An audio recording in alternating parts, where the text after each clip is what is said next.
The very best business advice that I can give you in your journey, especially if you're aspiring to move into leadership or if you're in leadership and you're aspiring to move to higher levels of leadership, is that you should be thinking, behaving, and acting like the level you want to be at. So if you are an individual contributor and you want to move into a leadership position, then right now, today, be thinking of ways that you can display you're already in that leadership position. You all have opportunities to lead in meetings, lead with projects, even just lead around being innovative, being courageous, talking about opportunities that no one else in the room will talk about. As you all are thinking about the next step that you might want to take in your career, if you're given 2 or 3 options, or if there are 2 or 3 possibilities that are available to you, what I would suggest you do is look at all 3 of those possibilities, and whichever one of them scares you the most is what you need to do. It may feel like it's where you're the most exposed, and possibly it is where you're the most exposed. It probably is an area where you'll be taking more risk than something you're more comfortable doing. But growth comes from challenge.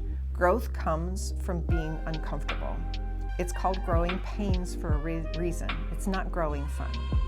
You have to be willing to step out and do things you're not completely sure you're going to be successful. Expose yourself in that way. Allow yourself the opportunity to grow.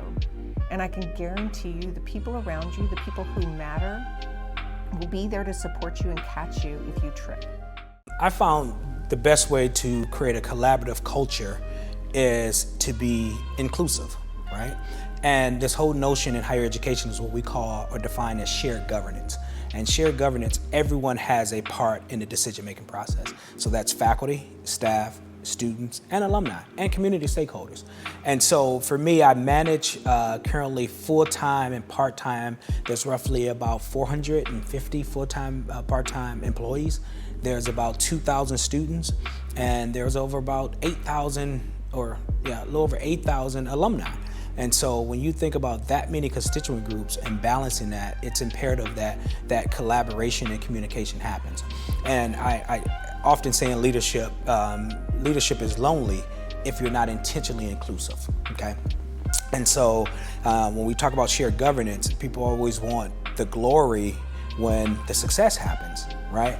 But people don't want the challenges that come behind us when it's not successful. So we have everyone at the table.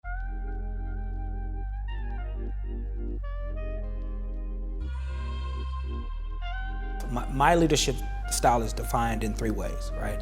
I am a servant leader, I am a transformational leader, and I believe in leading with a purpose and leading with integrity, right? So those are the 3 areas of leadership, and I try to model those each day. And so when I say I am I'll start with a transformational leader, right? You know, I believe in thinking the unthinkable.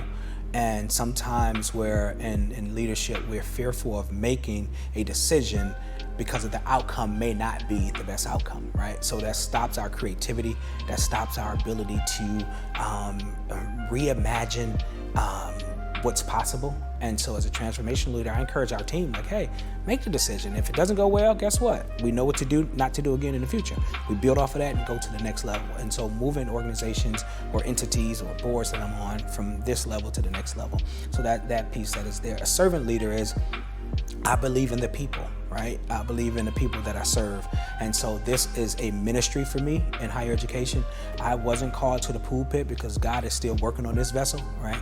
But I can say my ministry is serving 18 to 22-year-olds that are going through this cognitive developmental stage in their life and helping them define and identify who they are and whose they are throughout this journey.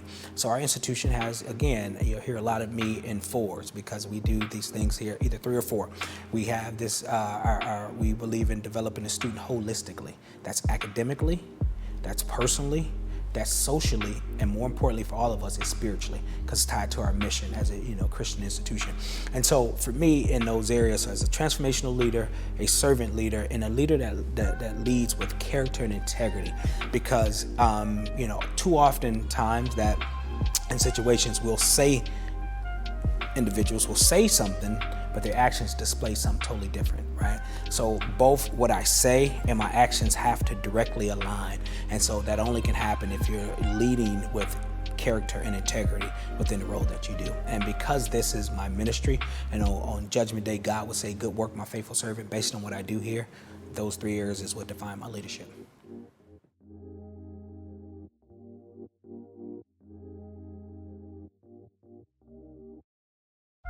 The culture really helps drive the development in many different facets, should I say. Regarding the limited amount of opportunities at the top level, as you can well imagine, that's a finite number of opportunities. And it's all depending on the development of the person that gets to aspire and actually ascend that proverbial corporate ladder to get to the top. However, we know that there's a lot of inequities across the business. That may be gender, that may be ethnicity, that may be political, whatever it may be, there's inequities that exist, and culture drives that facet of it. So we must understand what those inequities are, acknowledge them, address them, and execute upon them in order to move to the next layer. So we have a fair and equitable situation where culture influences the decisions, but it doesn't really make the decision to drive the process, and you have what you call, employee satisfaction, which is a critical part of what we do.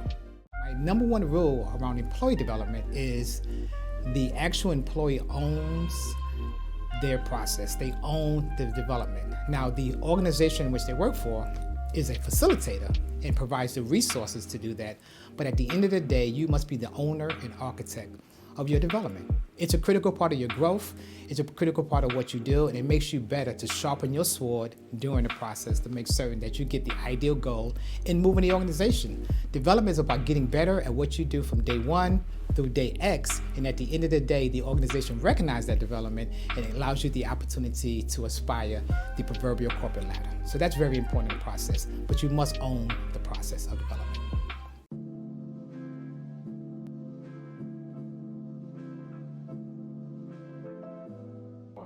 So, as Ken Thornton just shared with us, yes, you do have to take ownership of your career as a leader and as a potential leader. Leaders should invest in employee growth by providing opportunities for learning and advancement.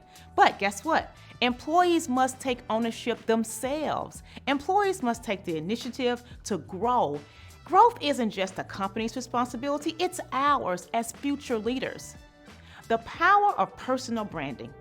It's how employees present themselves within and outside of an organization. That truly matters. Developing a career roadmap with clear short-term and long-term goals. Create yourself a professional development plan. The importance of networking internally and externally will help you create those opportunities. Another thing, self-assessments, skill building. These are things that you can continuously do to upgrade your skills and stay competitive within your company. As a leader and as a potential leader, we have to always grow. Now let's talk about mentorship versus sponsorship, because I think this is important. I really want to help you guys understand the difference because you need them both. So let's look at this situation. Alex is a mid-level marketing manager, and let's say he wants to become a director.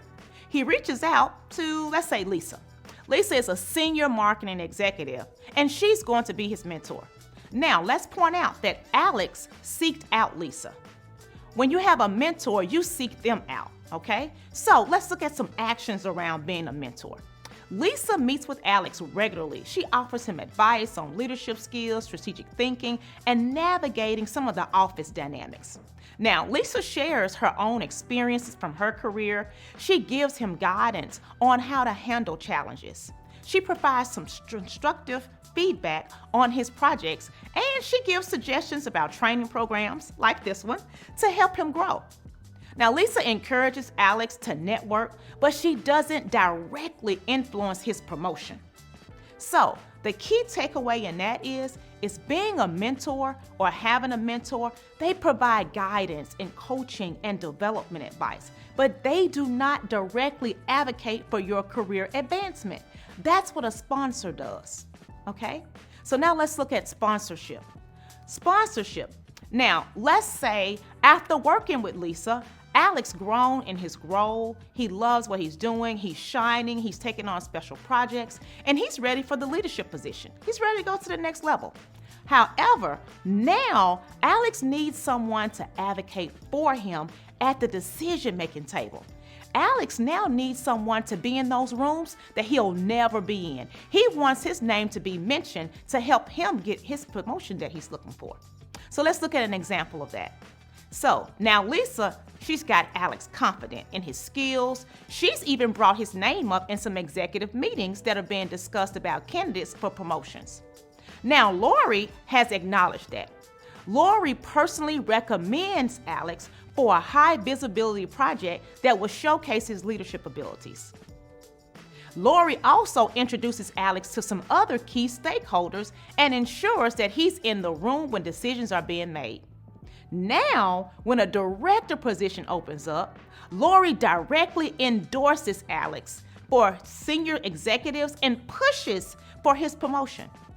Now, what's the key takeaway to that? A sponsor actively advocates for an employee's career advancement, using their influence, their connections to help you reach to the next level. Bottom line, what we need to know as a leader or a potential leader: a mentor talks with you. A sponsor talks about you. A mentor helps you grow. A sponsor helps you to advance. You can choose your mentor, but your sponsor chooses you based on your potential. So what does that mean, Alicia? Well, this means that you must make yourself known. Be intentional about being in the right place, on the right projects, at the right time. Right place, right projects, right time to help you grow. So as a leader, you want to make sure that you're mentoring your employees properly to help them grow and to help them get their sponsor. Now let's say you're leading the team. Your job is to create a win-win culture. The way your organization will benefit from developing employees will be higher retention, engagement, and innovation. You are empowering them to expand their mindset, to get out of their comfort zone, be a little uncomfortable, learn from their mistakes, help them grow, and help advance your team. The leader's responsibility is to help employees see their future within the company, recognizing and rewarding employees who take ownership of their growth. Now you say, well, Alicia, my leader didn't do that for me, but you are a new leader or you're an aspiring leader, and these are some safety tips that you need to put in the back of your mind and use those things to help develop yourself and your team. Because as a leader, you want to make sure that you encourage a growth mindset, adapting to change and seeking lifelong learners. Leaders are readers, and you need to create that culture for yourself and for your teams. See, you can leverage micro-learnings, online courses just like this one, and executive educations for upskilling. You want to make sure that you are constantly growing and that your team is constantly growing. Attend some industry events, some workshops, professional organizations that give you exposure. You want to create that for your team.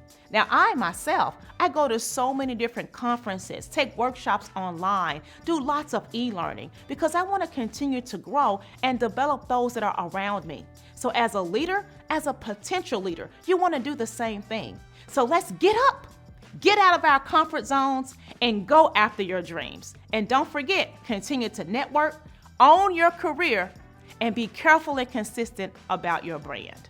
Thank you guys so much for listening. I am so happy that you decided to take the time to take this online course for leadership development. I hope this course truly helps you to differentiate.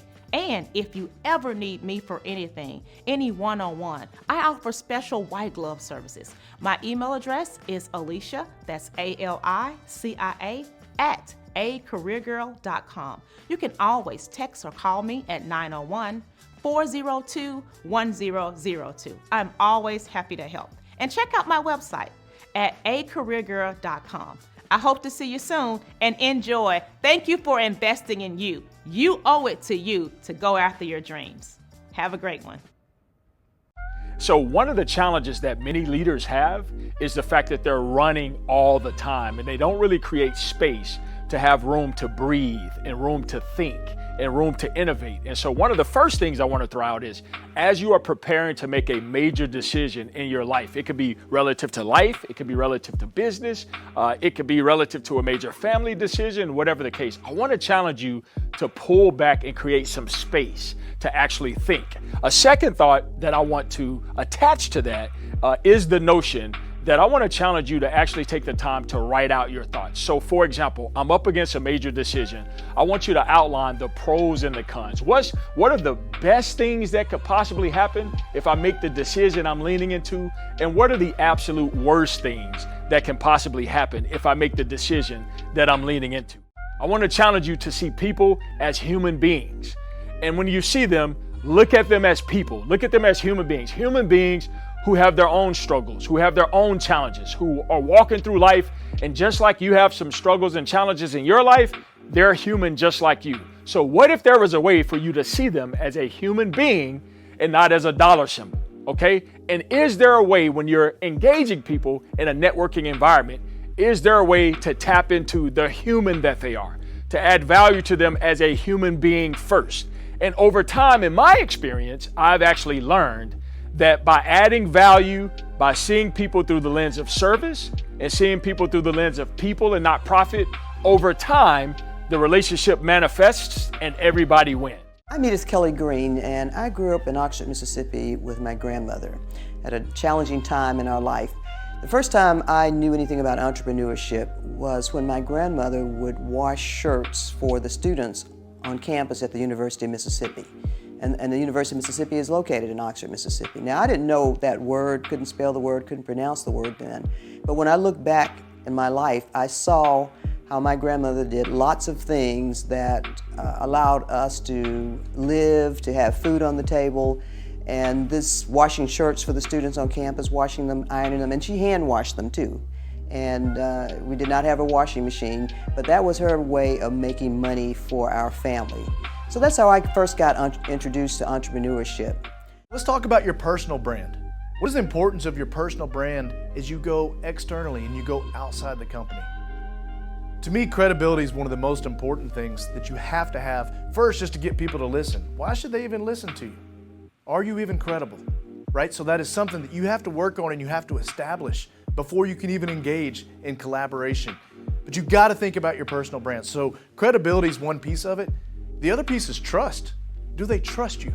And you have, trust is earned, right? You have to build trust. You have to build that reputation. There's a number of ways we can do it when we talk about our personal brand.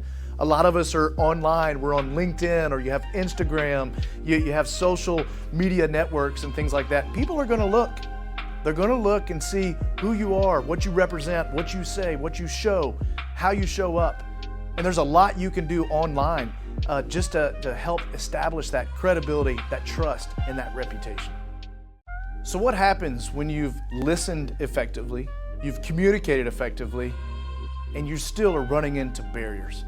And I'll give you the example of that operating room, when things don't go well in the operating room. And things will happen, right? Contingencies need to be in mind at all times.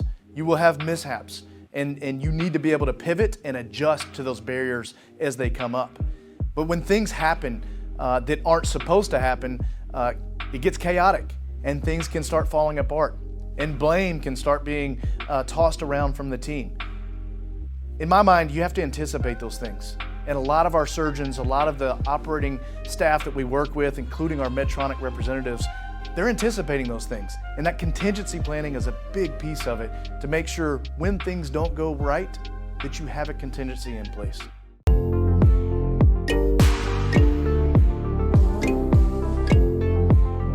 If you're looking to enhance your brand, look no further. Take the Differentiator course here at ACG Management.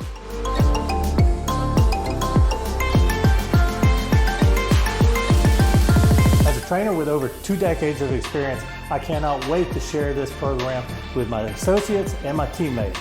I've been in customer service for over 10 years, and this course really helps me connect with my customers. I highly recommend this course to my team members. I'm new to my leadership role, and this course has given me everything I need to succeed.